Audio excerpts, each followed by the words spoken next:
Hey guys, so it's time to do a quick little speed test comparison and camera test performance analysis between the Moto G4 Plus and the J7 here. So these are two very affordable phablets. Let's see how they compare. I'm going to boot them up at the same time. And I think we're both getting, in fact we're getting 60 megapixel on the Moto G4 Plus camera. So very looking forward to seeing how it compares against Samsung's entry level here. And we're also getting on inspection 2 gigs of RAM on the Moto G4 Plus. I thought it was 3 gigs, but for some reason it's 2 gigs, so that's probably the same as the J7. I think that comes with 2 gigs as well.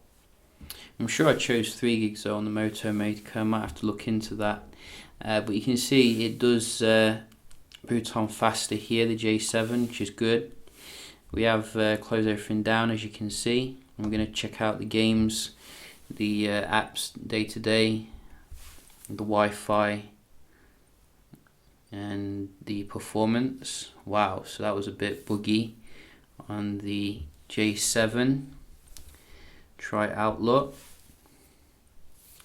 That's better.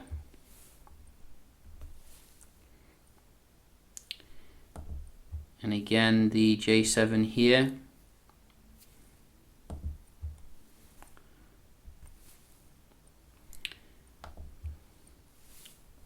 So I'm seeing slightly faster on the J7. And again here for the camera. Music. Quicker here on the left. And the App Store. Similar. What about the games? We do have a few games installed on both of them. So Oddworld.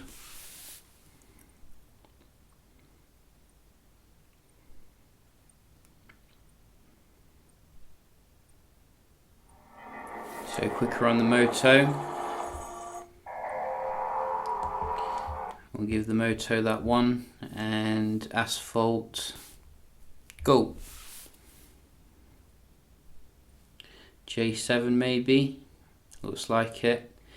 J7's rocking the Exynos 7870 with a Mali GPU. You can see nice and quick load here. So a little bit of a draw there with the games, but I think generally the J7 did seem to be a little bit quicker on most of them, generally, except for the first one. Just have a look as well at the Wi-Fi performance. So big omission from the J7 is 5G support, as well as the lack of fingerprint scanner and auto brightness, which you do get all on the Moto G4.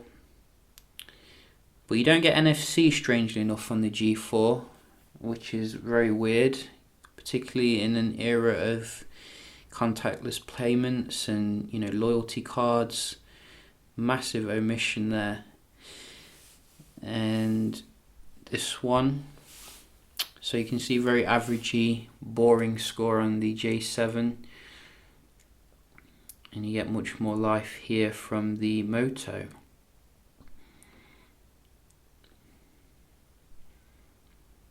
Double the score.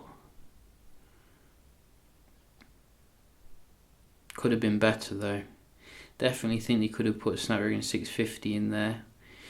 But nevertheless, you can see if you like your Wi-Fi, you are going to get speedier on the Moto.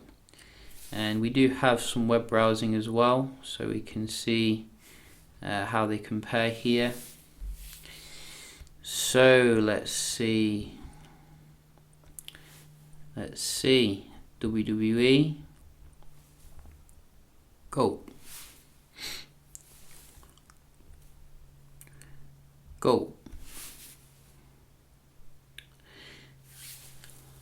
So let's let the page load. I think the J7 was faster there.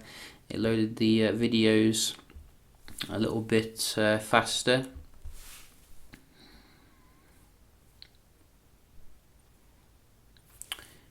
which is good. And again, NBA,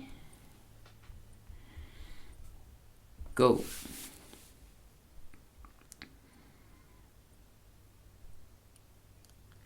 So strangely enough, this is loading things faster, even though it has, not good Wi-Fi support. Euro 2016, let's see where it lands us. Go. A little bit faster again here.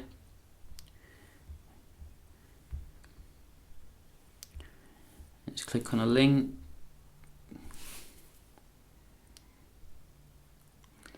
So this time it was the Moto.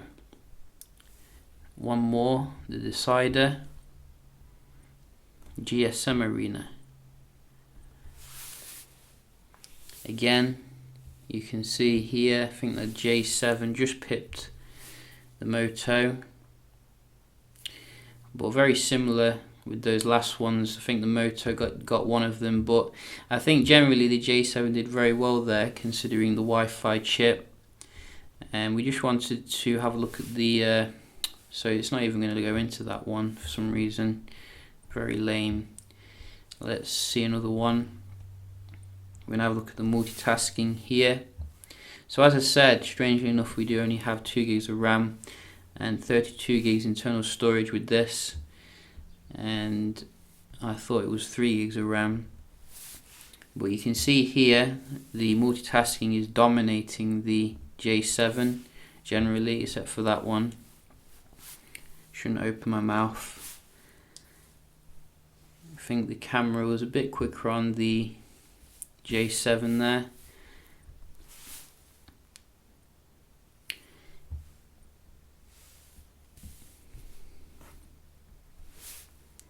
But yeah, less reloading here, very nice and smooth. Did they keep the game in memory? No. So you might have to go for a little bit more RAM with the Moto. This is the reason why I actually chose a 3 gig RAM model.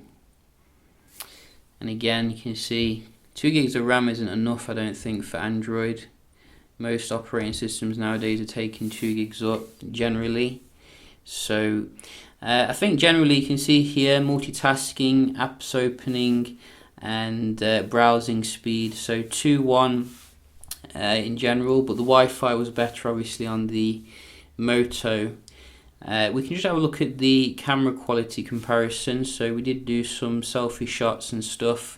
We do get a front-facing camera on the J7, so you can see, like in this one, you can lighten up the picture so you get less grain with the flash on.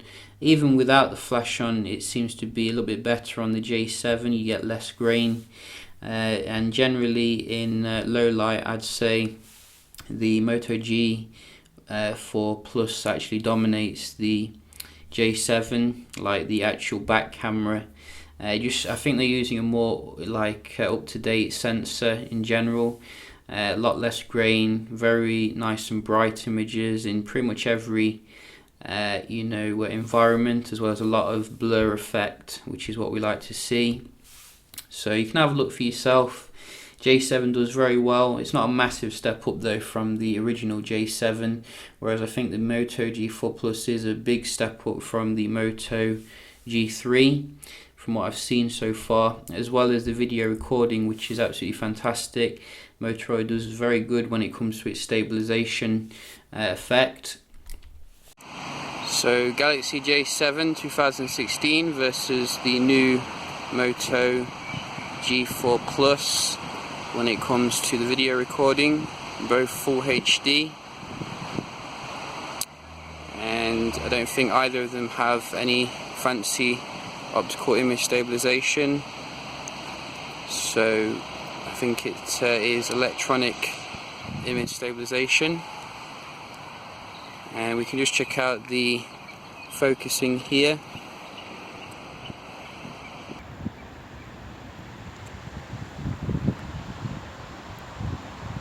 So I think the Moto is a little bit faster there. Yeah, but only a little bit. J7 not too far behind. And we can just have a quick little walk as well, see how they handle the stabilization. Motorola is typically quite good here, and you can see I think the Moto is a lot more smoother when walking, which is a bonus. One thing I did actually really enjoy about the Moto was how fast the camera is compared to the J7. J7 seems to be a bit of lag when focusing, when taking the shot. There's, a delay when using the HDR, whereas this just takes it instantly, and I was just more pleased with the performance of the camera really on the Moto, which is good. But obviously the camera's not everything here. I think the J7 has definitely some nice strengths going for it. It's got a better display, I'll give you that straight away. You can see here we're still using LCD on the Moto, which is decent, don't get me wrong, but you can see here, look at those angles. The lack of auto brightness is annoying, but you do get an enhancement there, so you can get really bright. But there are things which are missing from the J7 which I wanted to see. I wanted to see fingerprint scanner, so I didn't have to put passwords in. I wanted to see auto brightness, and I would like to have seen a better camera really, and also the other thing which I've forgot now, can't remember what it was now, but something else as well, I would have liked to have seen. We do get turbocharging as well, very fast charging on the Moto. So it's lack of 5G Wi-Fi support, which is a bit annoying. So there are some compromises here with the latest J7, but if you like the actual build quality, the chamfering here, I think that you may want to go with the J7. It feels like nicer in the hand really. Moto needs to step up its game when it comes to build quality. This feels very generic and not really much different from the last model. But yeah, just a quick little comparison here between Moto G4 Plus and the Galaxy J7 2016. If you've got any questions, do let me know, and I'll see you in the next one. Cheers.